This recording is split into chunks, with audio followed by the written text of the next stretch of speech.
Pymes, Perú. Reinaldo Trinidad, estamos en esta pausa en la conversa, definición empresa, actividad agropecuaria. Antes quisiera decir, yo coincido plenamente con Hugo Wiener en el sentido de que el crédito debería apuntar prioritariamente no al financiamiento coyuntural o estacional de la producción, sino al cambio tecnológico, a la organización empresarial, al crédito mediano a largo plazo. Eso debería ser. Y pongo un ejemplo que te lo expuse la semana pasada. En Puno, en 14 hectáreas de alfalfa dormante sin riego, a 15 minutos de Juliaca, hay un médico veterinario andahuaylino radicado en Puno, que es Cayo Wharton Riveros. En 14 hectáreas cría 205 alpacas de primera calidad. Eso significa más o menos casi 15 veces más de lo que un campesino común y corriente cría en una hectárea de pastos naturales. Oiga, entonces la tecnología está demostrada, está demostrada la viabilidad de la tecnología. Sí se puede. Entonces, ¿por qué no lo pueden hacer los miles de criadores de alpacas de los Andes? ¿Por qué? Porque todavía el factor de rentabilidad, una vez más, el Estado, la política del Estado tiene que ver, mire, históricamente, esto lo conoce Hugo porque ha trabajado en Puno, había dos precios de fibra de alpaca, 17 y 27 soles. 17 soles libra para la fibra huacaya y 27 para la libra suri, que es una libra más fina. En 1997, el oligopolio industrial comprador se puso de acuerdo con el pretexto de la crisis internacional de la lana, metieron a la fibra de alpaca, que nada tiene que ver con la lana de ovino, y tiraron abajo los precios. Desde entonces, primero, no reconocen la diferencia, y segundo, pagan unos precios de miseria. Entonces, ¿cómo puede incentivarse en un contexto de mercado distorsionado por el oligopolio industrial el cambio tecnológico? Sin embargo, Cayo Wharton me decía, aún contra este monopolio sí se puede desarrollar esta alternativa. Pero y le dije, ¿cómo has hecho tú este milagro? Con los ahorros familiares, porque él y sus hijos, tiene 4 profesionales, hicieron su chanchita. Pero Mamani no tiene, pues para eso está el agrobanco, y yo estoy de acuerdo con él. Y el otro factor es que los programas sociales del Estado, la verdad que distorsionan, lo que se convierte en alivio. ¿Cuánto tiempo tenemos juntos? El programa Juntos, vino el presidente Toledo, dijo, nos dejó con 300.000 en su gobierno.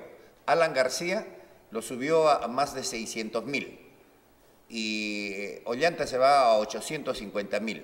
Y todos nos dicen que estamos ganando la lucha contra la pobreza. Oiga, si estamos ganando la lucha contra la pobreza, ¿por qué hay más pobres subsidiados? Al contrario, yo estoy totalmente en desacuerdo que primero se regale algo a la gente. Oiga, el deber del padre es hacer vacunar a su hijo, educarlo, alimentarlo, y para eso déle usted contexto de rentabilidad a su actividad económica. Segundo, en el propio Ministerio de Agricultura hay un programa Agroideas, muy bien conducido técnicamente, pero con una filosofía para mí equivocada. Te regalan una parte de la plata. No, señor, entrégaselo al agrobanco para que lo administre y lo preste de tal manera que ese dinero siempre se recupere y se vaya devolviendo se vaya expandiendo para atender a nuevos agrarios, a nuevos productores agrarios. Ahora, presidente, de hecho señalaba algunas cifras como la de la Sierra, 48,4% de dificultades para acceder a un crédito en el caso agropecuario. Ahora que Agrobanco está avanzando prácticamente a instalarse casi en todo el país, ¿cuánto ha evolucionado? Porque claro, este censo ya tiene, digamos, más de un año, ¿no? Sí, los datos del censo no nos favorecen, porque en el 2012 no estábamos tan bien. Vamos a tener que hacer otro censo. Pero al margen de eso, creo que es importante señalar que, en primer lugar, y esto en honor a la verdad, cuando yo ingresé al banco, el principal foco de atención, en lo chiquito que era el banco, era la sierra, la selva, en ese orden, y la costa. Y hoy día sigue siendo exactamente igual, ¿ya? Ahora, si hablamos del sistema financiero en conjunto, es más la atención a la costa, lo que es absolutamente natural porque ahí está la agricultura más comercial, etc. Más tecnificada. ¿No? Y nosotros estamos también entrando en esta actividad con intensidad porque además en la medida en que nosotros nos apoyemos en la agricultura más, digamos, más desarrollada, también vamos a tener más recursos para llegar a la agricultura de menor valor, ¿no? Porque es un tema también de equilibrios, ¿no? Es decir, necesitamos diversificar de riesgo. Quiero recordarle un detalle que me parece importante y debe recordarlo Reinaldo de cuando se discutía el tema de la ley para crear el agrobanco. Se decía, por ejemplo, que era la ley expresa de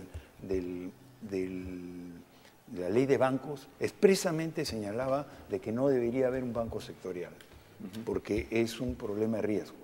Si el sector le va mal, al banco le va a ir mal. Esa era la filosofía, ¿no? Y casi forzándola, se hace una excepción en la ley de bancos y se dice, bueno, este banco sí es un banco sectorial, ¿ya?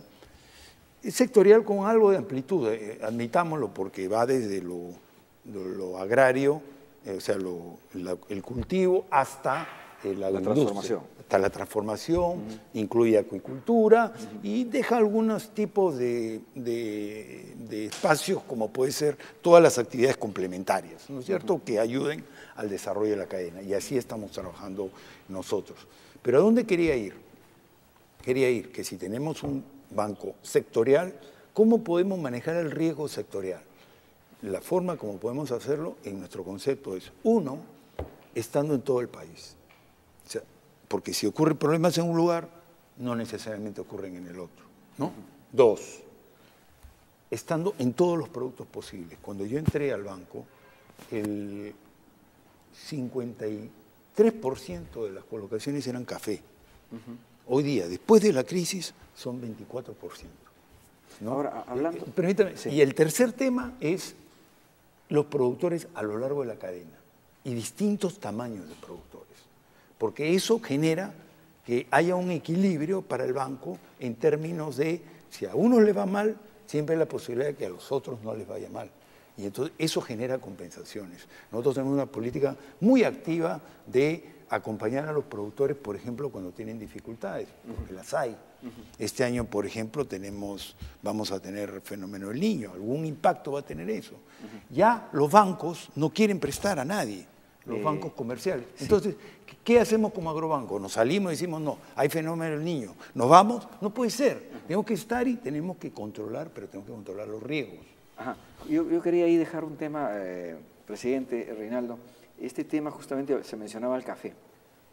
El tema de la roya, que fue definitivamente un golpe bastante fuerte. El Ministerio de Agricultura finalmente dijo 172 millones, ¿cierto? 172 millones de soles para ayudar a combatir este tema del efecto de la roya. Y entre ellos, José Muro, en una de sus declaraciones dijo, los 60 millones de soles restantes se destinan al plan de renovación de las plantaciones que sufrieron impactos de la plaga en este año y fue concretado a través del Fondo Agro Perú, Agrobanco. ¿Cuánto se ha avanzado en atender a este sector específico del café en este problema de la roya? ¿Se llegó a concretar los 60 millones de soles a la que se refirió? Mucho más que eso. Mucho más que eso. Le explico para que entienda el televidente qué es exactamente. Mire, una cosa, si me permite, es muy breve, pero admitamos que el tema de la roya en mucha medida es responsabilidad de los propios productores. ¿no? La roya no es una fatalidad, no son las 7 plagas de Egipto, ¿no es cierto? Es un tema donde si los productores actúan con prevención, pueden controlarla. No digo que no son afectados, sino que el grado de afectación se deriva mucho de falta de responsabilidad. Pero al margen de eso, yo creo que fue una política correcta del Estado intervenir en este tema y creo que está haciendo un esfuerzo grande. ¿En qué consiste este esfuerzo? En primer lugar, el agrobanco reprograma a sus propios clientes. El agrobanco ya tenía antes de la crisis el mayor número de clientes del banco, perdón, de café. Y por tanto, como algunos de ellos tenían dificultades de pago, lo que hace es reprogramar sus pagos. ¿ya? Eso significa una postergación de pago. 2, compra deuda de productores que son viables, de otras entidades financieras, y lo que además favorece a los productores con tasas de interés mejores y plazos mayores, ¿no? Toda esta operación representado para el banco más o menos 48 millones de soles. Eso es plata principalmente del banco con algo de apoyo del Fondo Agroperú, sobre todo en coberturas, ¿no? Aquellos productores con menores coberturas tienen cobertura a través del Fondo Agroperú. Eso es lo que se llamó compra de deuda. El programa de compra de deuda de los afectados de la Roya, en términos formales, ya está terminado. ¿Por qué? Porque estamos hablando de la afectación de la campaña 2012-2013. Entonces, quien ha sido afectado a posterioridad ya no entra. Ahora, el banco tiene como política comprar deuda a aquellos productores viables. Entonces, no es un tema referido solamente a la Roya.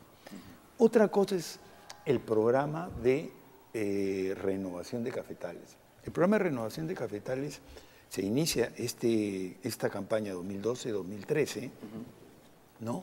Perdón, 2013-2014, la primera campaña de renovación de cafetales, y debe continuarse durante 4 años más, hasta el año 2017.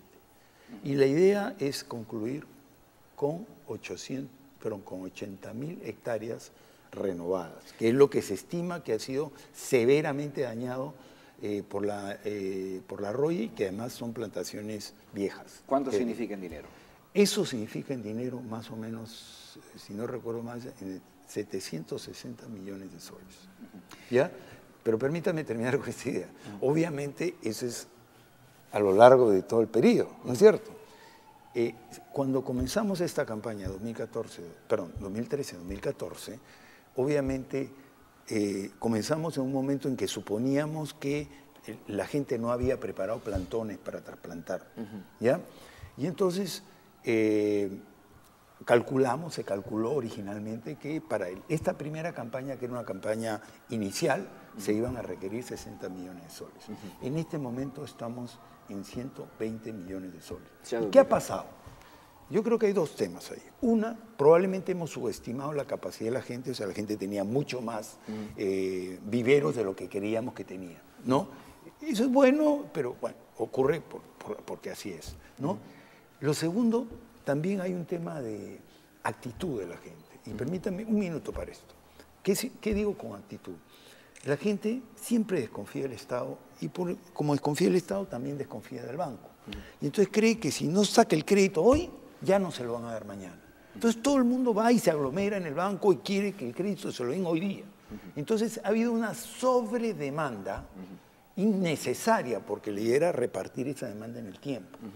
Bueno, es cuestión de que vayamos cambiando la idea. Yo no puedo responder por todo el Estado, pero sí quiero responder por el banco. De acuerdo. Y quiero que la prensa me ayude a responder por el banco.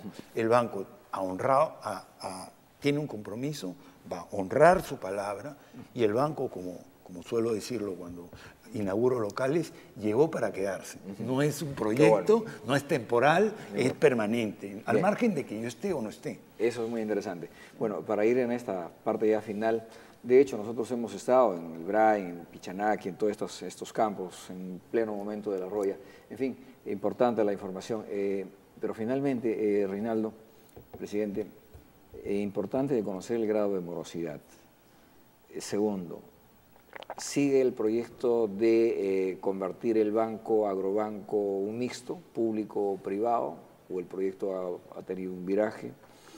Y tercero, ¿cómo va la relación de estas visitas de Rabobank, ¿no? Importante, Reinaldo, tú en algún momento publicabas. Por favor, no, eso lo tiene que responder Hugo. Yo quisiera decir 2 cosas. Primero, el problema de la Roya, como lección para el país, tiene que ser tomado como una lección, porque el problema de la Roya ya es, al comienzo de los años 80 ya estaba presente la Roya acá. Debíamos haber aprendido a coexistir con la Roya. Segundo, los propios cafetaleros nunca deben olvidarse que ellos han tenido 10 años de vacas gordas. En ese periodo debía haberse formado una especie de fondo de estabilización de los precios del café, de prevención de emergencias, en fin, de modo que esto nos tiene que servir como lección. Efectivamente, el Agrobanco y el Ministerio de Agricultura están respondiendo a este reto. Sin embargo, como no hay nada perfecto en la vida y se va acabando el programa, yo quiero poner en conocimiento del presidente del Agrobanco una información que nos ha llegado del norte del país, que tiene que ver un poco con la moral de la institución. No dice en concreto que funcionarios o funcionario en singular del agrobanco se están haciendo de tierras en una asociación a la que han dado crédito. Esto lo suelto al aire porque sé que se va a preocupar. Hay que echar antena a esto. No está mal que un funcionario del agrobanco pueda tener su fondo, pero estaría muy mal que lo consiga en el ámbito de una asociación a la que ha dado crédito del agrobanco. Simplemente... Juez y parte. Sería sí, por si favor, se comprueba, para que ¿no? responda a bueno, tus inquietudes. En todo caso, vamos a dejar, presidente, para que nos comente estos puntos de Rabobank, morosidad y... Pero comenzaré por lo último que he dicho, porque siempre el tema de moralidad es un tema fundamental en los asuntos públicos y creo que no debe quedar ni la sombra de que uno se puede manejar en este tipo de cosas de manera, digamos, displicente.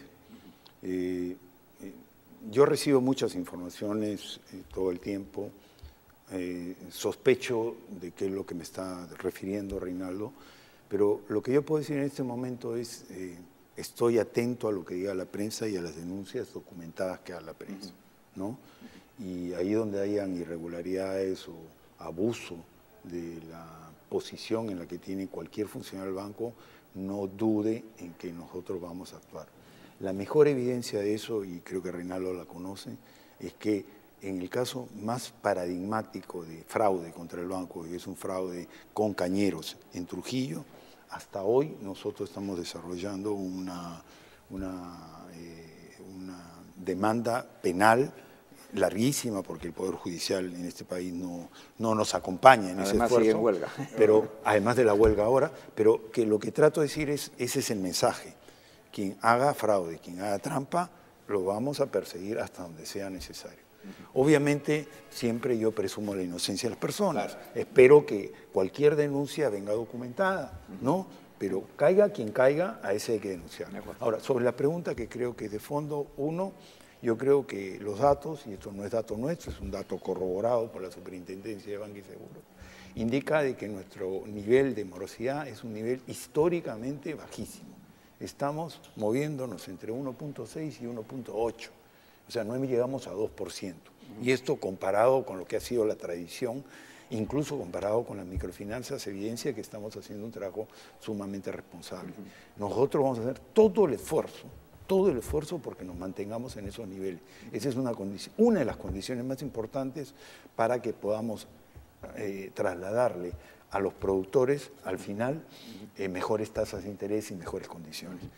Y yo creo que en general el productor es responsable, y ahí sí me ha acompañado en alguna oportunidad, le he escuchado a Reinaldo que así como combatimos esta idea de regalar las cosas, tenemos que combatir esa idea de las condonaciones, ¿no es cierto? De que ahorita no puedo pagar y bueno, entonces que me condone, ¿no? Entonces eso no existe. Absolutamente irresponsable y nosotros no vamos a autorizar. Sobre lo último, yo creo firmemente en que es importante que el banco tenga socios estratégicos. Eso le va a dar más relieve, le va a permitir captar más recursos, relaciones internacionales. Por ejemplo, el banco va a comenzar con operaciones de comercio exterior, y para hacer operaciones de comercio exterior, qué mejor que tener una red. Uno de estos actores ha sido el Rabobank, ¿no? Yo confío que este año terminemos con algunos socios en el banco, ¿no? Eso va a potenciar enormemente al banco. No puedo dar más detalle porque ya estamos en la fase justamente de conversaciones más finas, y entonces, como ustedes saben, en ese tipo de circunstancias una negociación no se puede revelar los detalles. De acuerdo. Disculpen. Bueno, muchísimas gracias, presidente, por compartir con nosotros. Gracias, Reinaldo. De hecho, seguiremos mirando los 7 productos que siguen trabajando Agrobanco. Y ojalá entusiasmados de que vayan modificando también el tema de las tasas de interés, ¿no? Que de por sí siguen siendo altas, digamos, para tener una agricultura más competitiva, ¿no? Será materia de otra conversación para discutir un poco el tema de los costos del crédito. Bien, muchísimas gracias, amables televidentes, por acompañarnos esta mañana en el programa. El segmento de hoy, La Voz de las Regiones, hablando justamente de los créditos para el desarrollo agropecuario en todas las regiones de nuestro país. Inmediatamente nos trasladamos a la cabina de Radio La Luz 1080. Estará con nosotros el jefe del programa de Agroideas, justamente para abordar sobre el tema de las cadenas productivas. Que Dios os bendiga, será hasta el día de mañana. Mañana es Política al Día. Tenemos aquí candidatos o precandidatos que estaremos discutiendo sus propuestas para los distritos limeños. Hasta mañana. Listo. Okay. Pymes Perú.